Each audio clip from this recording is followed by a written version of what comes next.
The last lecture was let's say, a work in progress, one where I was struggling sort of for every sentence because I didn't quite know where it was going.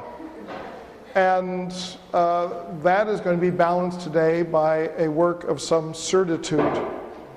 And the two are related because the puzzlements I have over what occurs in the early medieval period in Europe are related to a sense I have that after a certain point, things get tracked in a fairly coherent direction that is sort of accommodates all of the peculiarities and uncertainties. And yet exactly how you go from the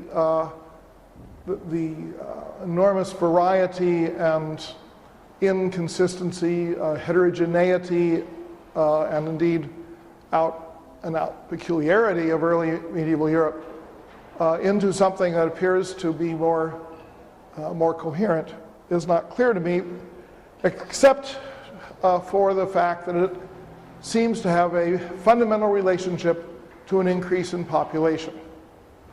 Now, increases in population or decreases in population are obviously an important variable in history, and there's probably no variable that is as mysterious.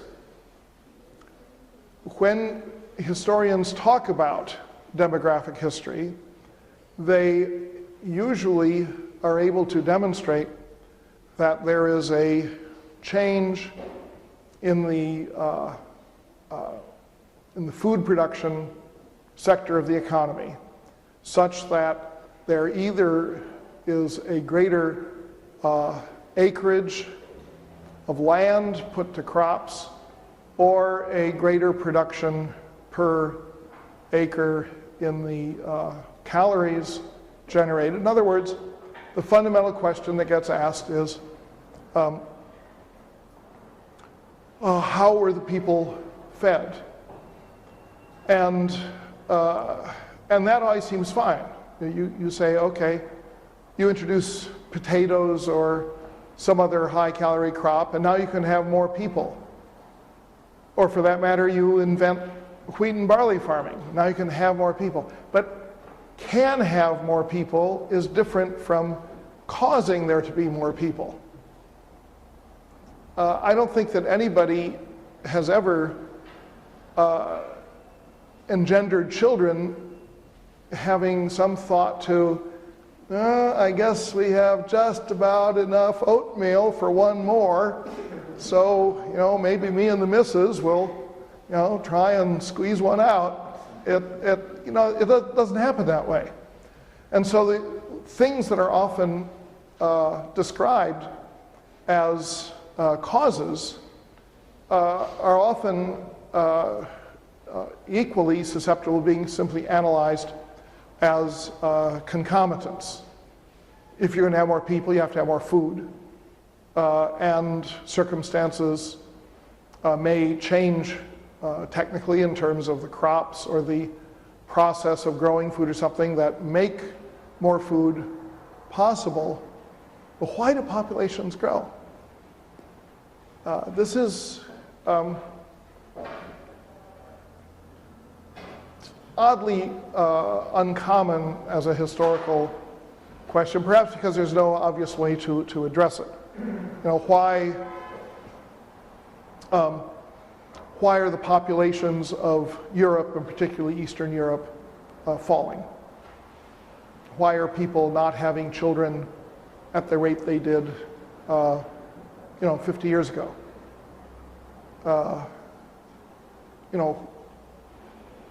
When we talk about something like that in contemporary terms, people talk about for example, how do you expend your wealth available, the wealth available to a household? Does education cost more, therefore you'll have fewer children? Do you want to spend more money on leading a good life?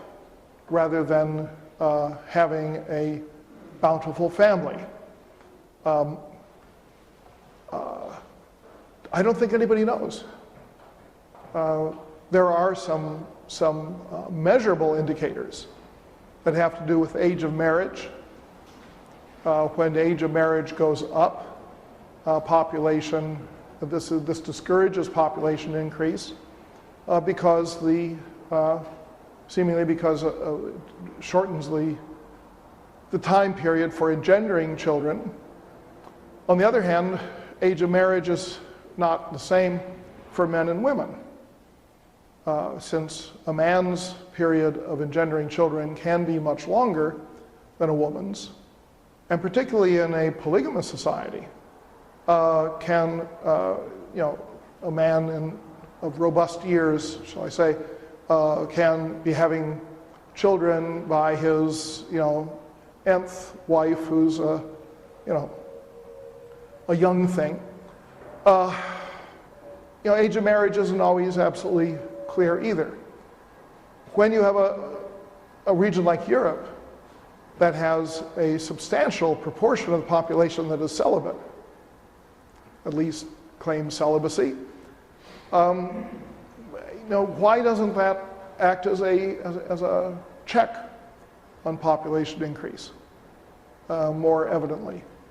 The argument is made from time to time that the decline of the Mongols, whom we will get to anon, but not today, has to do with the spread of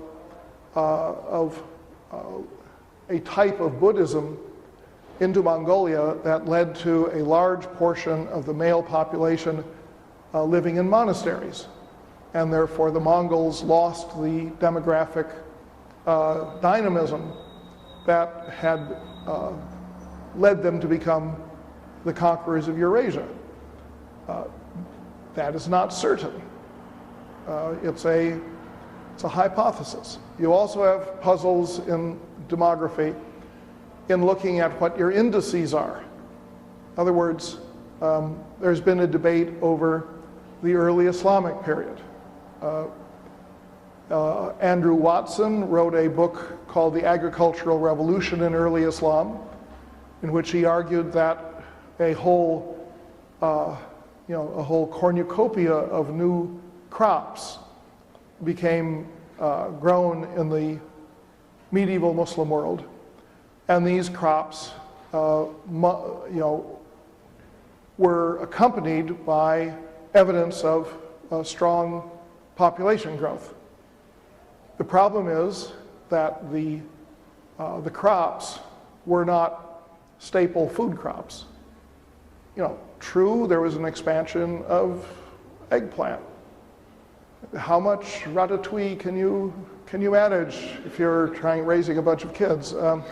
Colocasia spreads. When did we last have a yummy meal of colocasia? Citrus fruits, yes. Sugar spreads in early Islam. Rice, but rice is rather limited in the geography of the arid zone and the number of places it can be grown. The one crop that appears to be massively successful is the one I've already talked about, which is cotton, which is not a food crop, which in fact takes acreage out of production. So the question of there being a major change in the agricultural landscape that Andrew Watson raised, that is sound. The question of it generating a growth in population is more conjectural. Now, the evidence for that he would adduce would be the growth of large cities. But that is a questionable measure because there is it has to do with the distribution of labor between rural and urban enterprises. You can have a country in which 95% of the population lives in farming villages, or a country in which 80% of the population lives in farming villages, And that 15% difference are people who've moved to the city. And the two countries are sustaining their population just fine with no growth in the overall numbers. So my response to Watson has been that I think that the urbanization of the Middle East was a product of a differential migration to cities from an agricultural countryside that led to a reduction in the amount of labor available in the countryside, and ultimately to a certain fragility in the agricultural regime. So, for example, when you find East African slaves who are brought in to southern Iraq to reclaim land in areas that were heavily salinated. They would shovel off the saline topsoil to get to non-salty soil underneath. You say, well, why did you bring in African slaves for that? Why not use the local labor? And if you have a growing population in Baghdad, it's interesting that the number of villages on the outskirts of Baghdad reduces. It appears to be more of a differential in migration. So in other words, you have both the question of cause and the question of evidence. Now, the person who has probably done more than anyone else to make the argument for a huge population increase in medieval Europe is Josiah Russell, of last generation, an eminent demographic historian, wrote a dense and unappetizing monograph called Late Ancient and Medieval Populations. And his specialty really in that work was tax records and government revenues. These are much more abundant for Europe than they are for most other parts of the world. And they also involve ambiguities. For example, very often a tax rate would be assessed on the hearth, with the hearth being understood to be a family home. But how big was the family? If you're going to have a standard multiplier, what is the multiplier you use? And there have been people who would use a multiplier of 8, and people would use a multiplier of 3.5. And somebody using a multiplier of 8 will say, well, you have parents and several children and maybe a grown child living in the family, and the person pushing the lower number would say, that doesn't take care of old people living alone, it doesn't take care of newly minted married couples who have not yet had children, and you have to average all this out. It's a puzzle. The reason you often find strong variation in estimates for the population of pre-modern cities in particular is the disagreement among scholars on what constitutes a proper multiplier when you go from number of hearths or number of houses. The house density actually sometimes can be estimated quite well from either if it's a deserted site archaeologically, sometimes by aerial photography, where you can actually count the number of foundations showing up on an aerial photograph from an abandoned village or town. For old cities that still have more or less intact medieval quarters, you can actually go in and count the number of houses.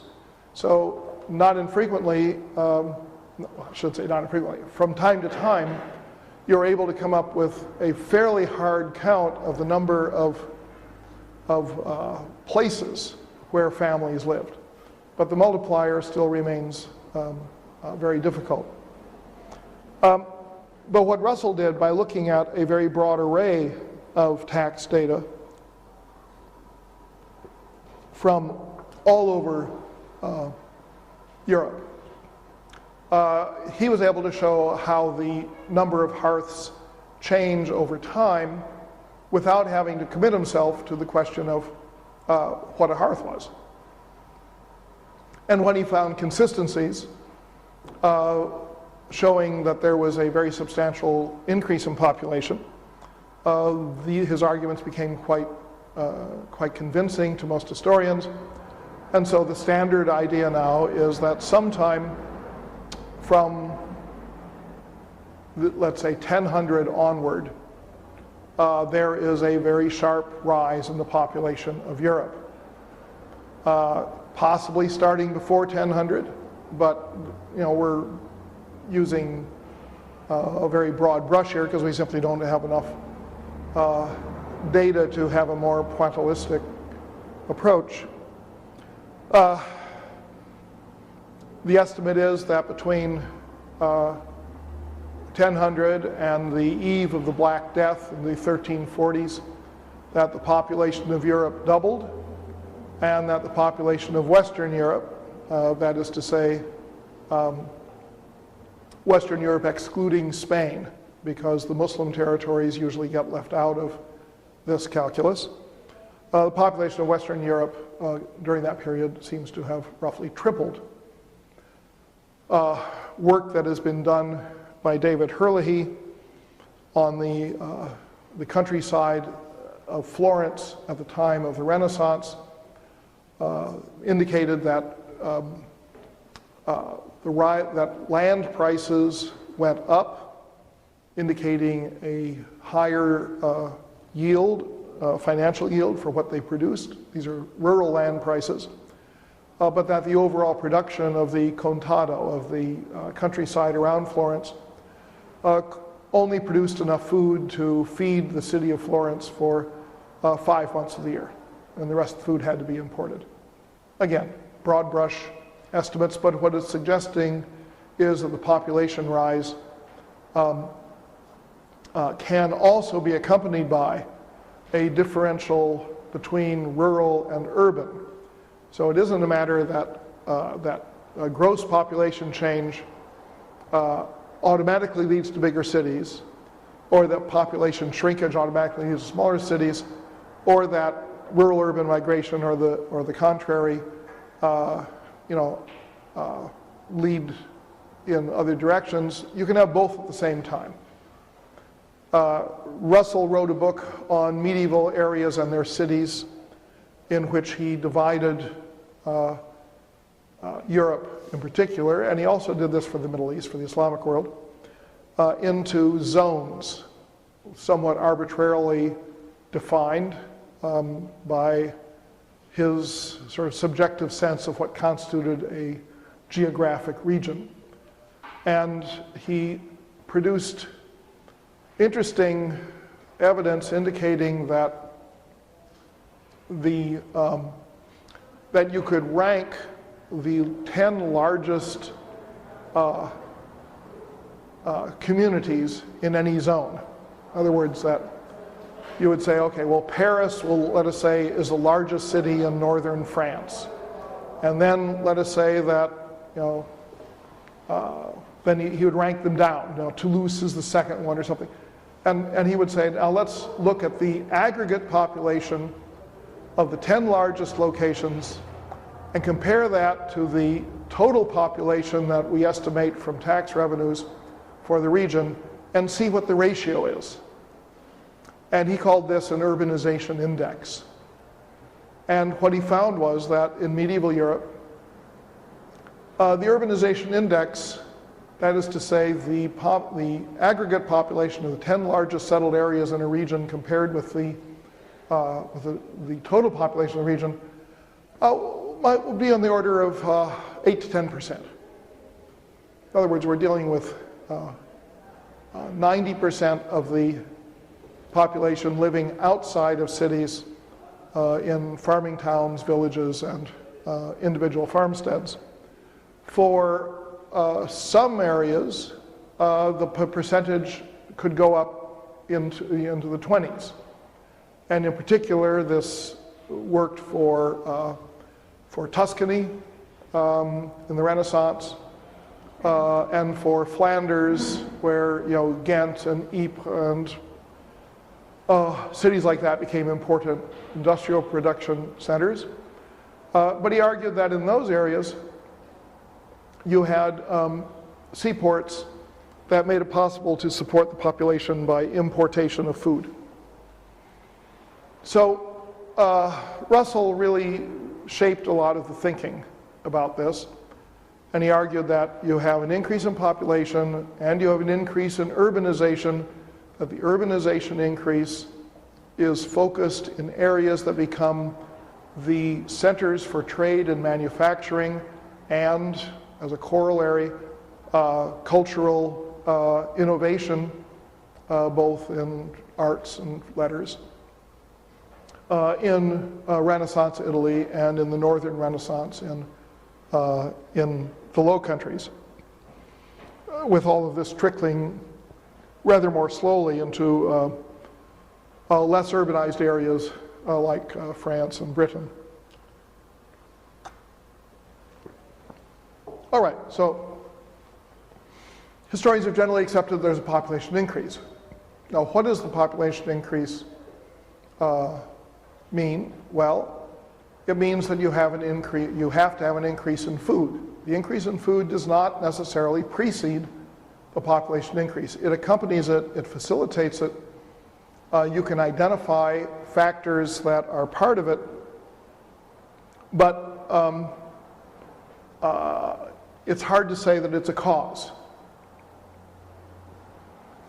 The particular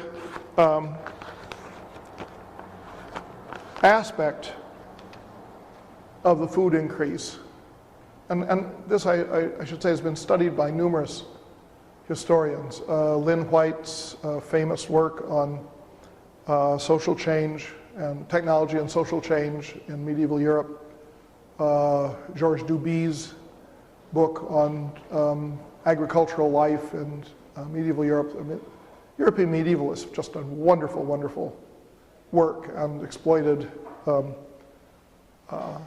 very substantial body of sources in very imaginative and valuable ways. Doesn't mean they always ask the questions that you would ask if you were not a European medievalist.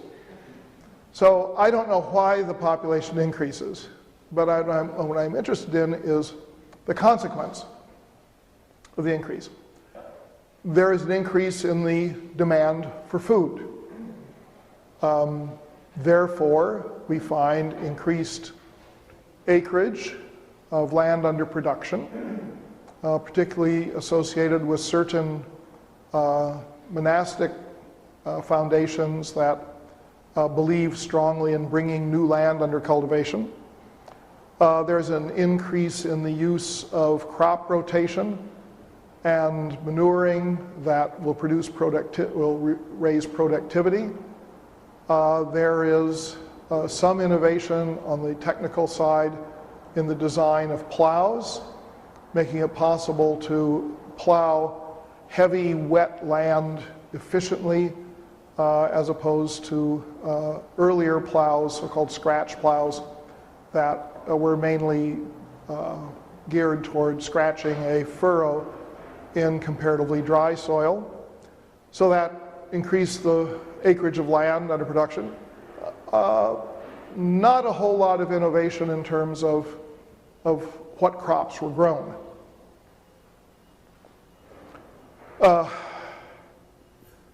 Now, I mentioned last time that this time period of 1000 to 1300 coincides with the medieval warm period. And this is where you get into the question of causation. If the technological changes and the farming, the number of acres under cultivation are things that keep step with population increase, is it possible that the improvement of the climate is the causative factor? Is that why the population grew? From my point of view, as someone who's interested in the reciprocal of this, that is to say, climate deterioration in the northern Middle East and a decline in population, I think that's a really nifty idea. Europe gets warm and Europeans start to swarm. Middle East gets cold and all these noble Arabs and Persians become scarcer on the ground. It's a nice sort of parallel, but it's very hard to prove that, particularly when you look forward in time to the Little Ice Age, during which European population positively exploded, where it was getting colder. Or now, when the climate may well be getting warmer. I haven't read the latest blogs on the fraud of climate change, and maybe somebody has proven that climate change is indeed a conspiracy. But all the scientific data seem to point to the fact that it's getting warmer at a time when people are having fewer and fewer children. So, it's tempting to look at climate change as your trigger. It may be easier to look at it as a trigger for population decline than population increase, but it all has to be controlled by what exactly does climate change do. Crops are flexible.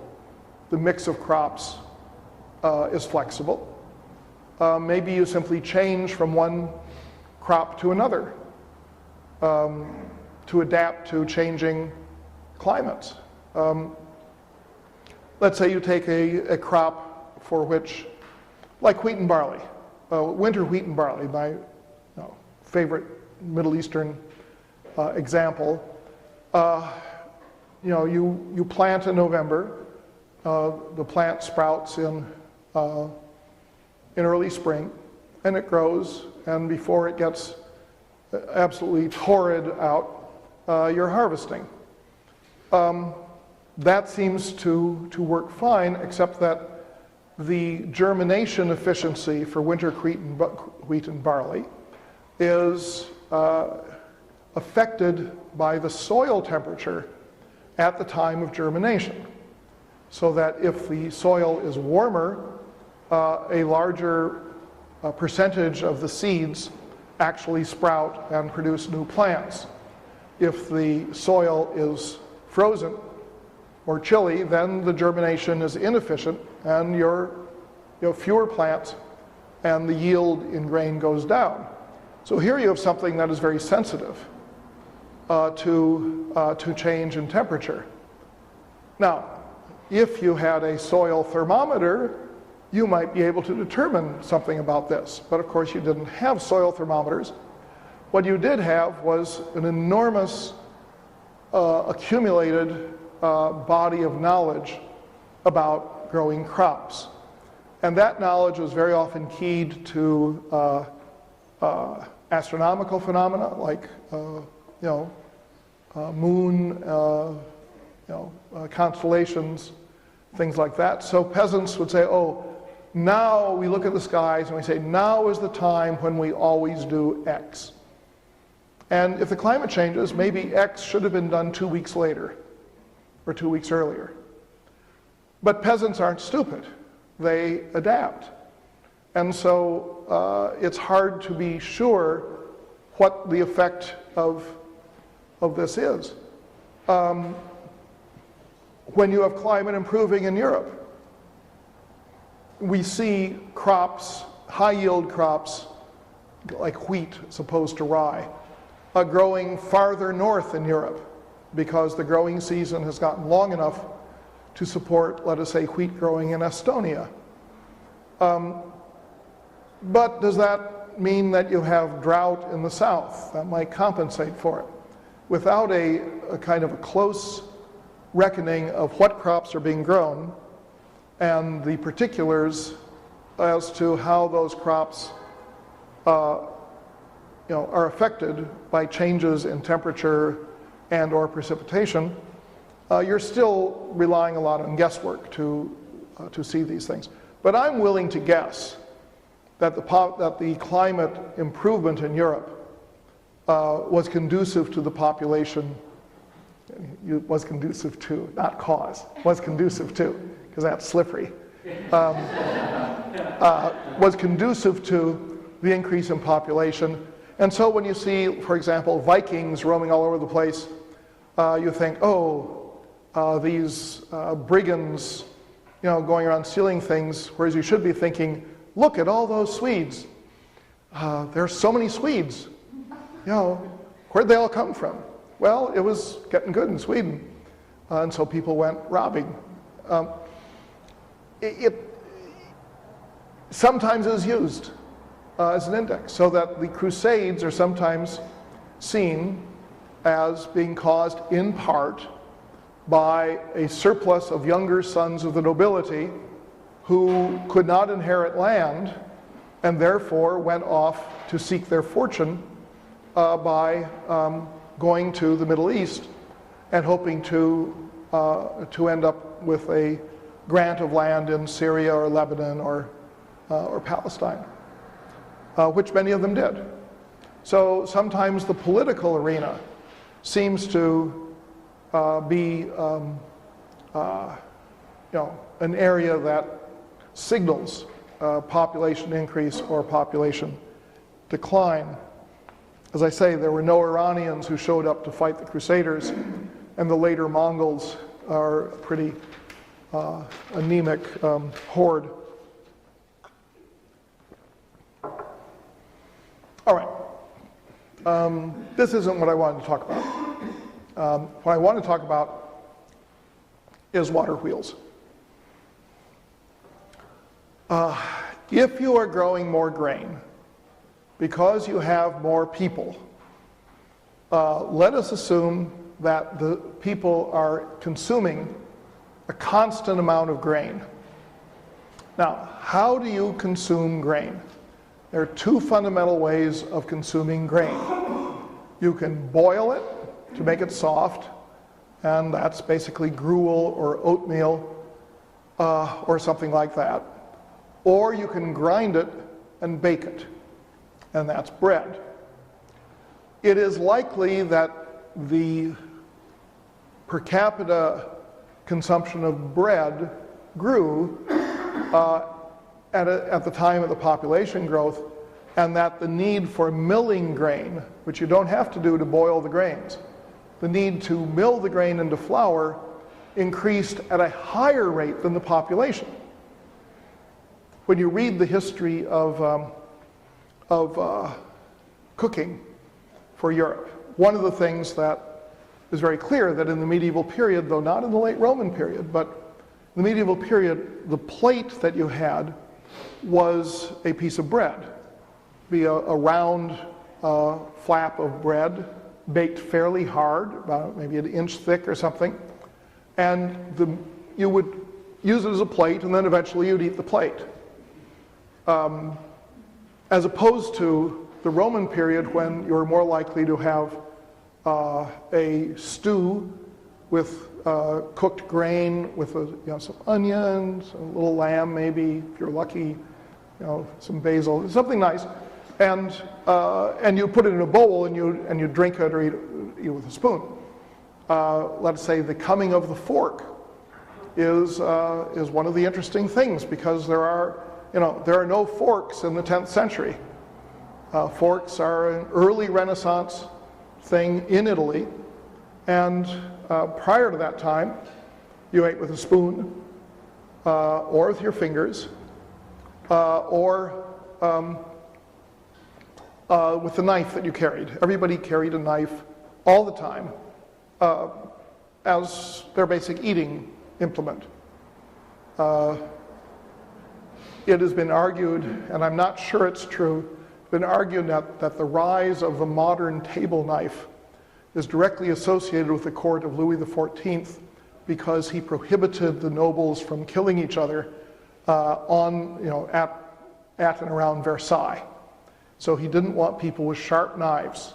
And so they started to put knives at the place with a dull end on them, so that people would not say, "Ha ha, my butter knife, I'm going to stab you." It may or may not be true.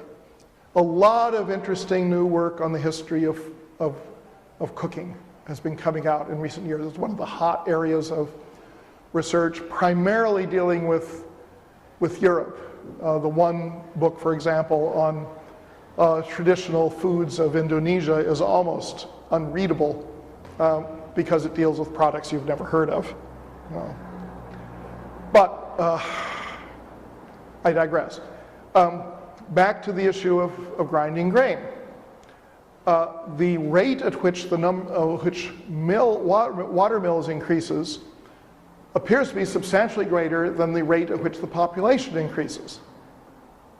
Now, I'm going to read a little bit from a book that deals with water wheels by Francis and Joseph Geese, book called Cathedral Forge and Water Wheel, Technology and Invention in the Middle Ages.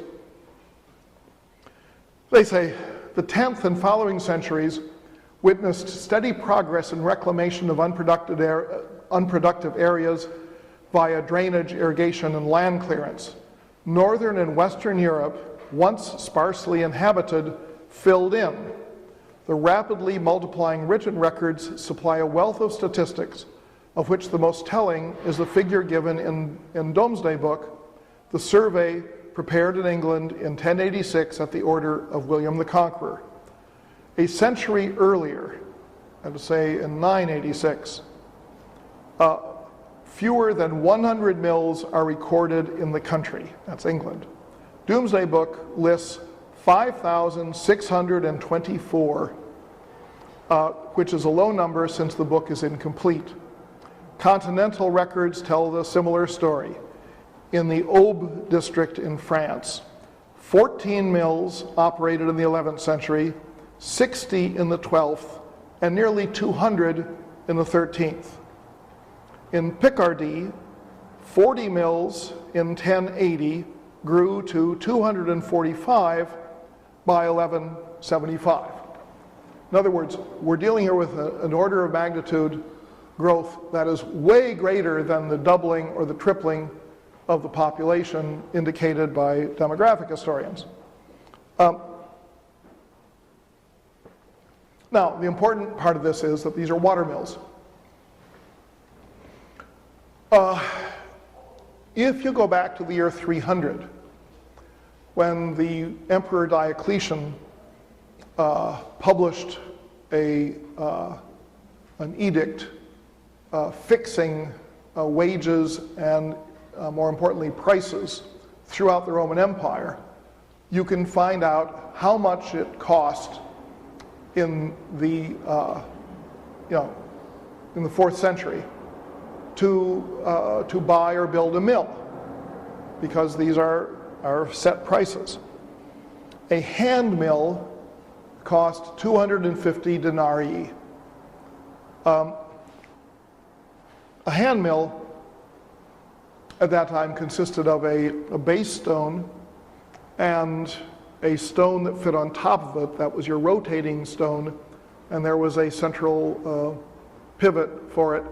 And in the rotating stone, you would have a socket, a socket in which you could put a handle, and you would turn the handle by hand, put the grain in between the stones, and that's the way you do it. This is different from a quern. A quern is what in Mexico is called a metate, where you have a stone and you have a stone roller that was an ancient system. By the Roman period, the rotary hand mill seems to have replaced the quern. Generally, there's an intermediate stage of the so-called Homeric mill that was a motion like this, back and forth rather than around. But nevertheless, the rotary hand mill seems to have cost 250 denarii, according to Diocletian. If you had a mill operated by a donkey, that cost you an extra 1,000 denarii. So a donkey mill was 1,250 denarii. Now, A donkey mill obviously has to be bigger than a hand mill. Often it would, let me say, the versions that we see at Pompeii and that are described in the Golden Ass of Apuleius indicate something like that, where you have your lower stone is a kind of a cone, and then you have a cap on top of it. That is your upper stone. And the cap has an arm that, and the arm's attached to a donkey, and the donkey goes around and around. You drop in your grain from the top in a hole. It goes down, it's ground between the two stones as the top stone rotates on the bottom stone. And it comes out, on the edges. That kind of mill cost $1,250 denarii. Now that's not including the cost of the animal. That's the installation price of the mill. Then you have a horse mill. Horse mill is not much different. It's 1,500 denarii. So it's only an additional 250 denarii because the Roman horse wasn't all that much bigger than the Roman donkey. This is before the era of large draft horses and war horses. So you're building essentially the same kind of structure, only scaling it up somewhat for the horse. Then you have the water mill. The water mill cost 2,000 denarii. In other words, it's almost 10 times as much as a hand mill. And that is a water mill that either was something that dipped down into a flowing stream and it was pushed by the current, or it was a horizontal thing where the current pushed it around horizontally. We know that horizontal mills were common in the Eastern Roman Empire because they became the commonplace mills of Byzantium, more than the vertical mills. The vertical mills appear to have been more in the Western Empire. I don't know why, and the data are not adequate to make it very clear whether that is a generally acceptable difference. Which is the fixed and which is the moving part? Here you have a pivot, and the vanes come out from the side of the wheel, so the wheel goes around this way. And then that will turn a mill wheel up here with on top of it. You put the grain in here, it goes between, the wheel is simply driving the millstone. It isn't itself the millstone. So that's for horizontal mill, where the horizontal motion of the rotation of the mill matches the horizontal rotation of the millstone. For a vertical mill like this, you have to have a gear that will change the rotation from vertical to a horizontal rotation. It's not a very complicated gearing assembly. It is one that gives you a little more control over the power, because the gear ratio becomes then a variable, whereas the horizontal mill tends to simply depend on the flow of the water. The more sophisticated mills of the later that come to be built in the period I'm talking about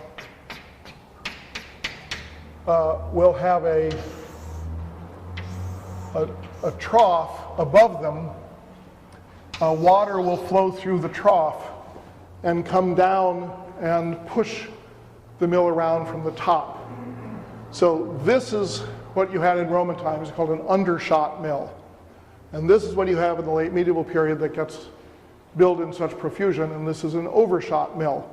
The advantage is that this depends entirely upon the strength of the current, whereas this operates through gravity.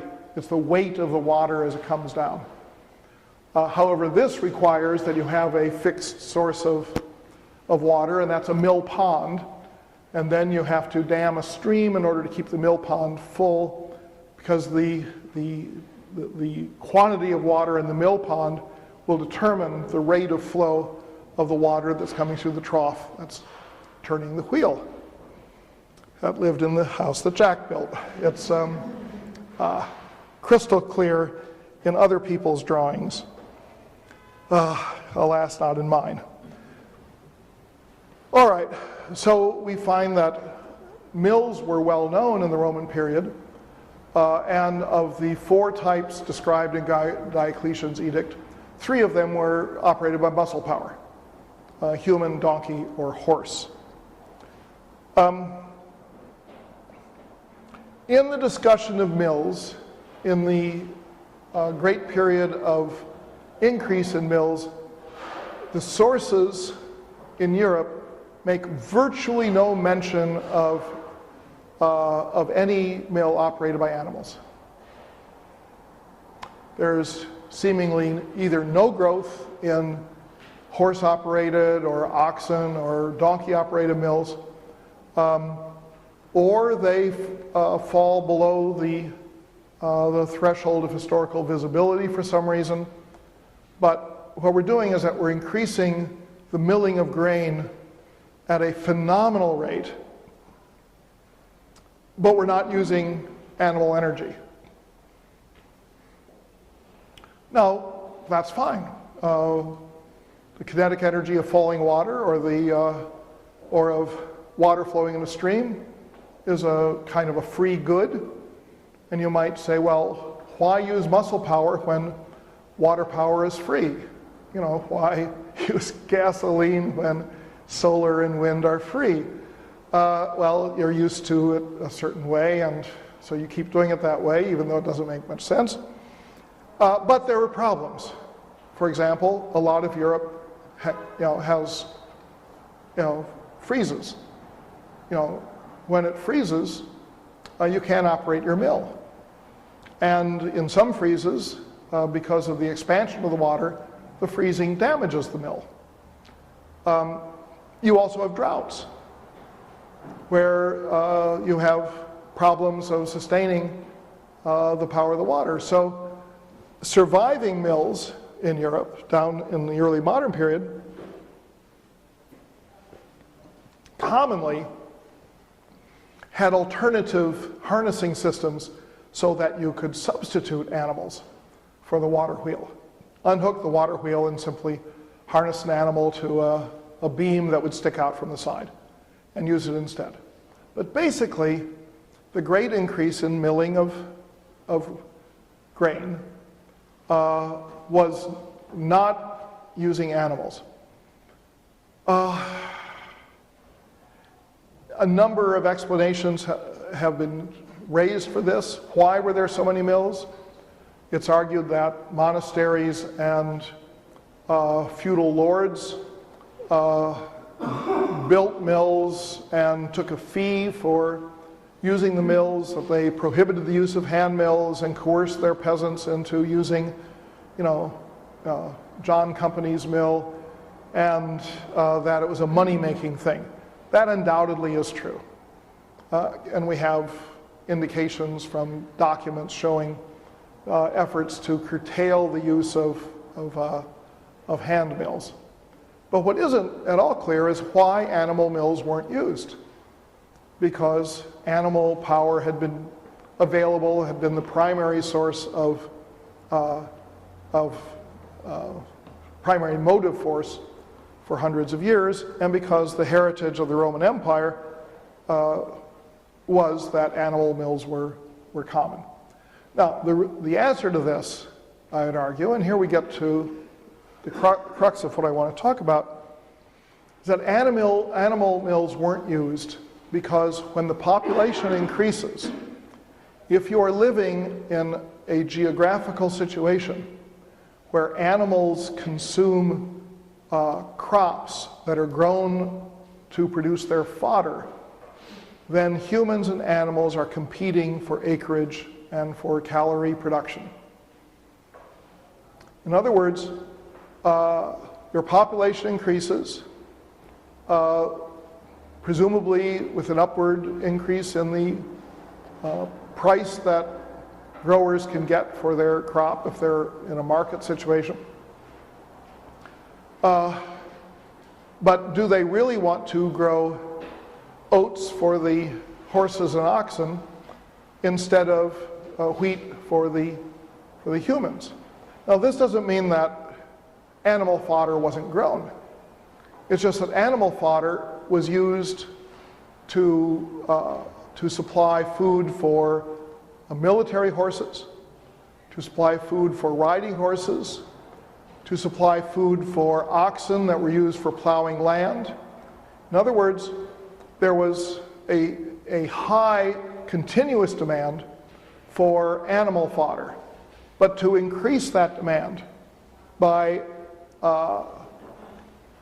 greatly increasing the use of animals to operate mills would have made no sense economically. They simply cost too much.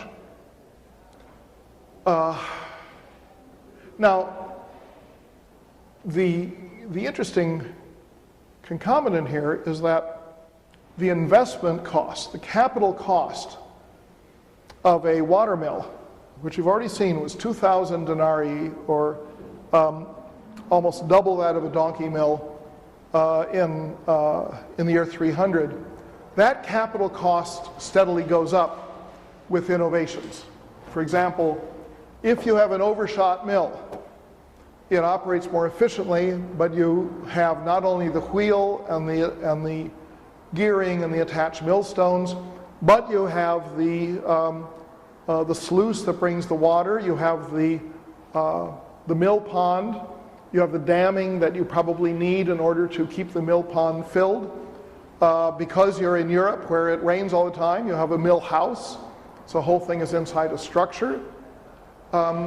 It's a very expensive operation.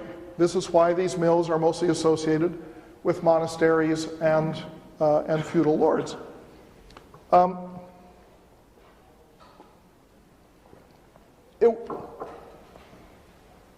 If you went back to Roman times, you could have said, gee, it would be a lot cheaper to build 500 donkey mills than to build,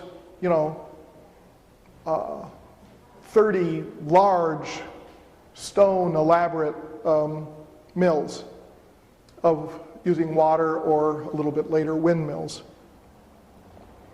So, but the investment was worth it. For some reason, people were willing to invest money, and that investment coincides with the increase in the population. All right. Now I want to look at the Islamic side of things. There is no increase in water mills in the Muslim world. The Muslim world inherited the same technological toolkit from the Romans that Europe did. That is to say, every type of mill that the Romans knew was known in the Muslim world. The need for grinding grain was probably higher in the Middle East per capita, but where bread had long been a staple and where gruel and porridge were less common as means of making grain edible. But the population goes up, the population goes down, and there's nothing special happens in the area of milling. Milling in the 10th century, or in the 6th century, or in the 19th century appears to have been pretty much the same process. You have a millstone on top of a stationary stone. You have a beam coming out from the side of the millstone. You harness an animal to the beam, and you make the animal go round and round and round and round until it drops, and then you buy another animal. It is a distributed activity rather than a concentrated activity. The power of the millstone is not really sufficient to take all of the grain for many users. It doesn't have the same power as a water mill. Also, people would rather bring their grain to be ground to a nearby locality than a distant one. So you find mills all over the place. You can still find them. I mean, you go to the Middle East now and in the rural areas, and you'll find animal-operated mills, not uncommonly, depending on where you go. Now, the technology was not the problem. The Middle East did have windmills, and it did have water mills. And most of the derivative uses of mills, of water mills, that ultimately lead to major industrial changes in Europe originate with water mills in the Middle East. That's trip hammers and bellows operators and fulling mills. I'll get to that in a little bit. These seem to have started out in the Middle East and then to have been developed in Europe.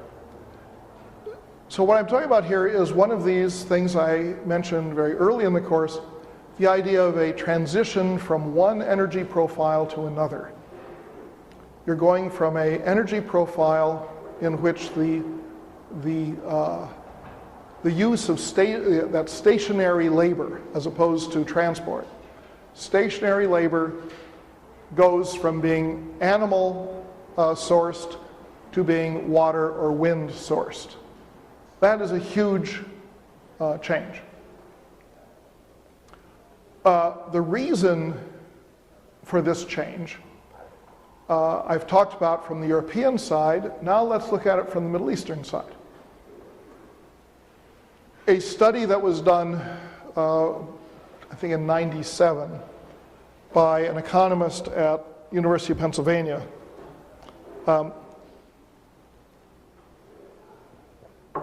looked at the cost of operating a camel cart or a pack camel in Pakistan. The author had noted that if you went to Karachi or certain other places in Pakistan, that on the streets you found, in the midst of all the traffic, you found heavy loads being pulled in carts drawn by a single camel, usually with a truck rear axle. You can see the hole where the differential would go. Rubber tires, a modern vehicle, but pulled by a camel. And so the question, he said, was, why is the camel able to compete with a Suzuki minimal truck for carrying heavy loads? And so he worked out the budget for a camel driver. He talked to camel drivers. He had several associates from Pakistan working with him. They surveyed providers of animal energy, both pack camels and laboring camels and cart pullers, and he produces a sort of a budget sheet which shows, let's say 250 or say maybe 250 laboring days for the animal. Cost of fodder, 0. Then so many non-laboring days. Cost of fodder, 0. Then he had cost of medicines, which was very modest. Then the amortization That is to say, how much money you had to put aside each year in order to have enough money to buy your next camel when this one died. Of course, that would be highly variable if you happen to have contacts with a breeding tribe where you might get your camel at a much cheaper rate. And then he added up and said, well, so here's the profit. And as long as you plugged zeros into the food thing, animal labor became like wind or water. It was, for all intents and purposes, free. And your fixed investment was fairly minimal. In other words, the amortization cost for a Suzuki truck, it might last more years or it might not, but you're going to cost more to buy its replacement than you are to either replace the camel or get a new tire for your camel cart. And he and his colleagues concluded that as long as fodder costs were zero, that the camel could, or the donkey, or the mule, that your laboring animal could compete with mechanized transport or gasoline engines for most power purposes. But of course, on the scale of the single animal. So you couldn't scale up. You couldn't get a camel 10 times the size of your old camel or something. So it was clearly a small scale operation that suited rural areas or areas with people who are more comfortable with that kind of technology and with modern technology. But basically what he said is that the modern energy economy produces great efficiency in this sort of situation only if you have to feed the animals. So then that raised a question of why weren't they feeding the camels? Obviously they were feeding the camels. It's just that to feed the camels they simply said, go eat. Because in the arid zone there is almost unlimited acreage of plant-producing land that cannot be used to grow food because there isn't enough rainfall. So whether you're in Morocco or Iran or Northwest India or Kazakhstan or Mongolia, all the way across the arid zone of Eurasia, Afro-Eurasia, from the Atlantic to the borders of China, you have the possibility, and indeed, almost the inevitability of essentially free animal labor from the point of view of the cost of upkeep. Noted again and again and again in books about the Mongol conquest that the European knight had his war horse and his number 2 war horse and a pack horse, and his squire had a horse and a pack horse. So maybe he had 3 or 4 animals that he could take to campaign, whereas the Mongols would bring along a string of 10, 20 horses. Now, the Mongol horses were not as strong as the European horses. They got tired faster because they just ate grass. They weren't fed oats. They weren't fed high energy feeds that had to be grown. But the Mongol could simply get off horse A and get on horse B, and then get off that one and get on horse C. That was the common technique, was that you swapped horses because you had basically an unlimited number of horses. And they all supported themselves from natural forage, and you simply switched from horse to horse. So the Mongols had this invincible cavalry that was technically supported in very different fashion from the European. Now, you could not wear armor of the same weight as the Europeans. So the Europeans became concentrated on the heavily armored knight on a large horse that required purpose-grown fodder, whereas the arid zone people used horses that were living off the economy. They were more lightly armored, but they had enormous mobility and the cost of their animals was essentially free. At a later time, this would also apply to the Sahel area in Africa, in Hausa land, where you had horses with a cotton padded armor and so forth. For a while, it happened in Somalia as well. Horses don't do well that far south, but as long as you can grow them on natural forage. Now, for laboring in the arid zone, as opposed to riding or warfare, you don't usually use a horse. You use an ox or a camel or a donkey or a mule. But in any of these cases, you're not paying for the food. So here we have a huge divergence between Europe and the arid zone. And that is that Europe is shifting from using animal power for stationary labor, and the arid zone is continuing to use animal power. In Europe, the nature of the technology and of the investment moves toward very large, permanent, stone-built installations. In the arid zone, you have a widely distributed, locally controlled situation that simply services an immediate need, and the investment cost is almost negligible. Now this has consequences.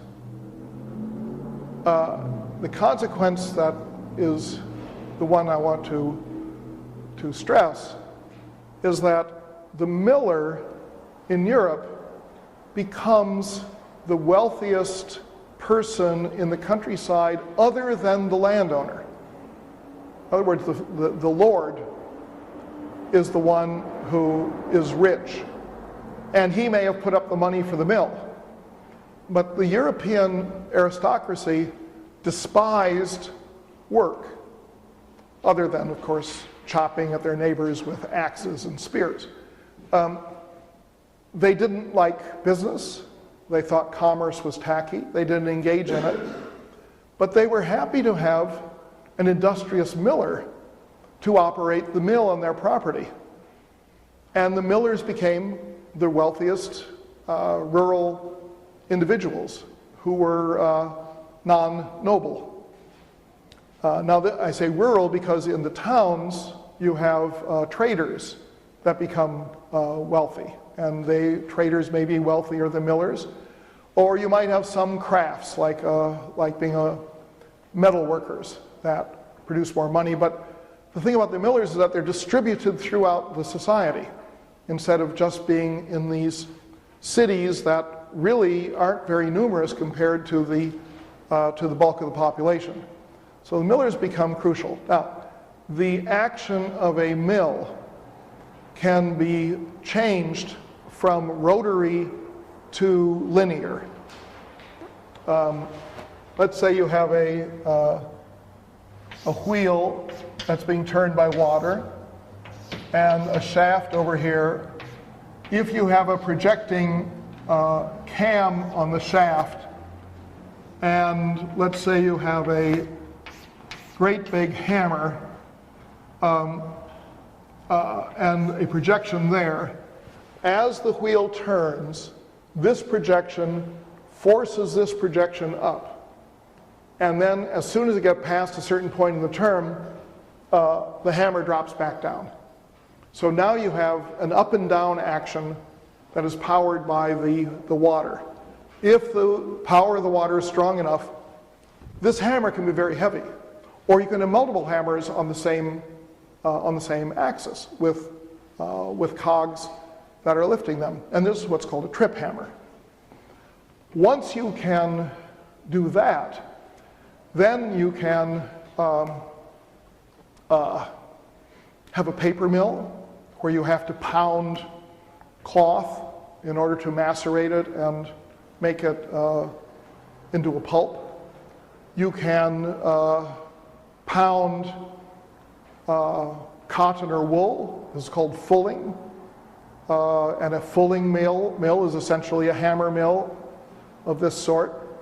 You can pound iron. The temperatures that blacksmiths were able to achieve back in 800, 900 were not sufficient to actually melt iron ore. They turned it into a red hot, malleable mass called a bloom. And in order to turn it into usable iron, you pounded it because that forced the impurities out. So a blacksmith spent a lot of his time with a hammer, as eyes the image, pounding on a bloom. Then once you got an ingot out of that, then you could remelt that and make something out of it. But the pounding was a very important part of metalworking. So you could have the crushing of ore or the pounding of metal in a bloomery could be done by water power. You could have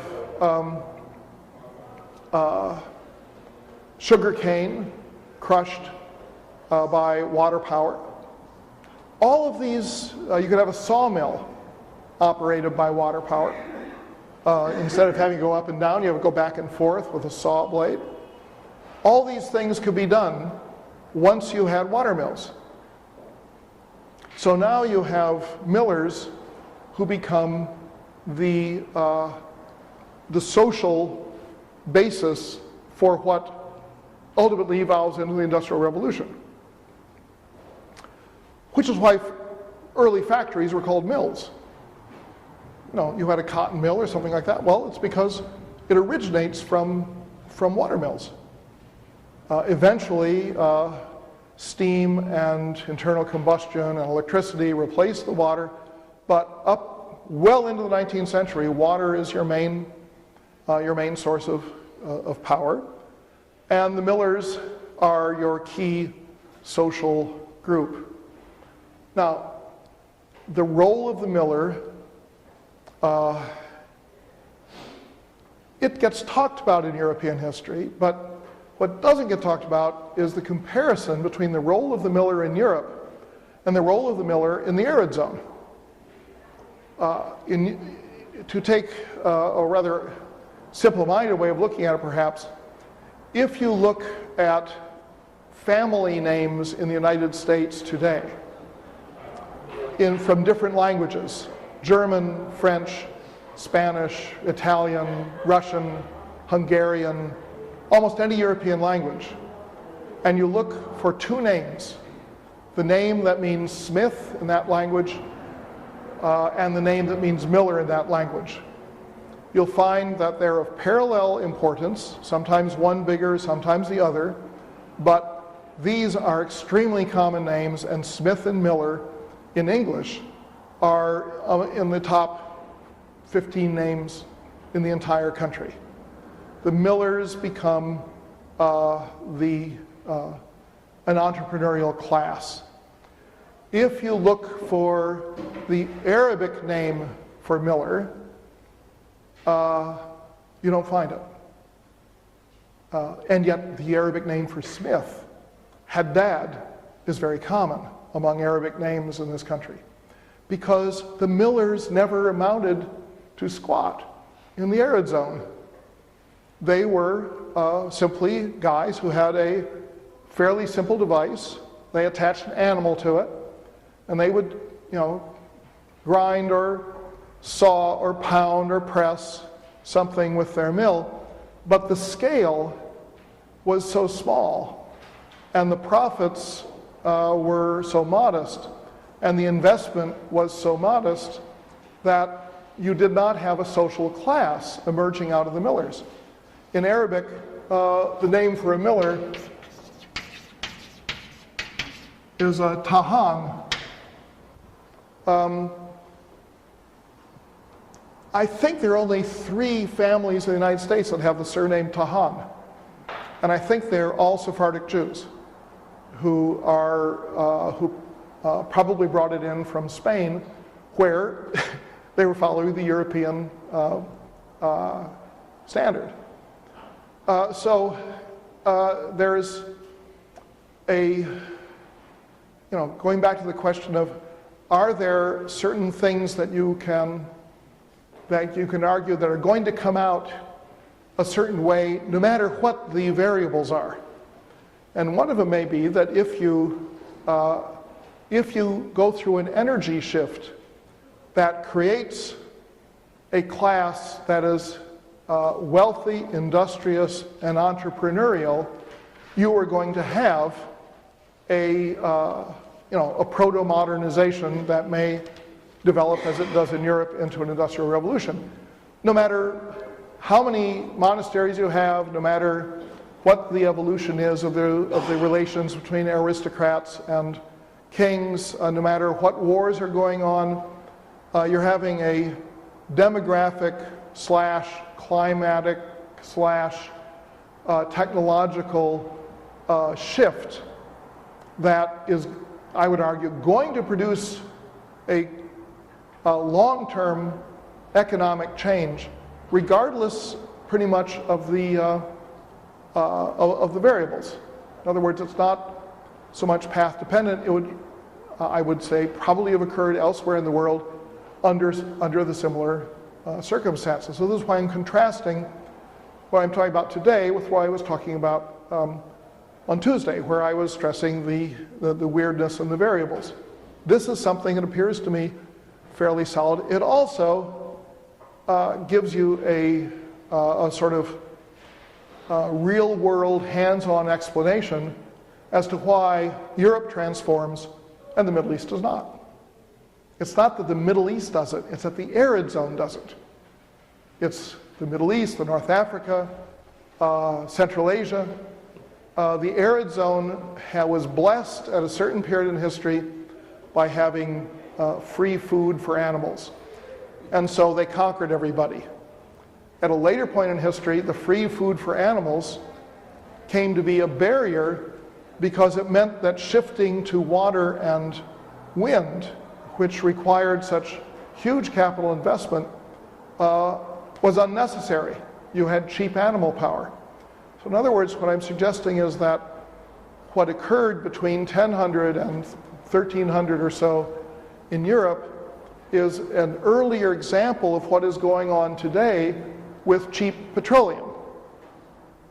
In other words, the cost of moving to solar and wind and nuclear compared with the incredibly low price of petroleum is turning what was once a blessing into a curse. And there's the possibility, and I would say the likelihood, that whichever country makes the transition to the alternative energy sources first will steal a march on the rest of the world, whether it's China or Brazil or wherever it is. Because once you have created a new institutional and economic structure associated with your new energy profile, particularly if that then becomes a globalizable energy style, now you've gotten a head start on everybody else on the energy for the next generation. And of course, here I'm obviously channeling Tom Friedman, except I don't think Tom Friedman has grasped the real meaning of what he's talking about. But I'm convinced that I have something here, and this is what I'm writing at this moment for a chapter of a book, and hopefully it'll be done in the next few days. And once it's printed, it will seem true.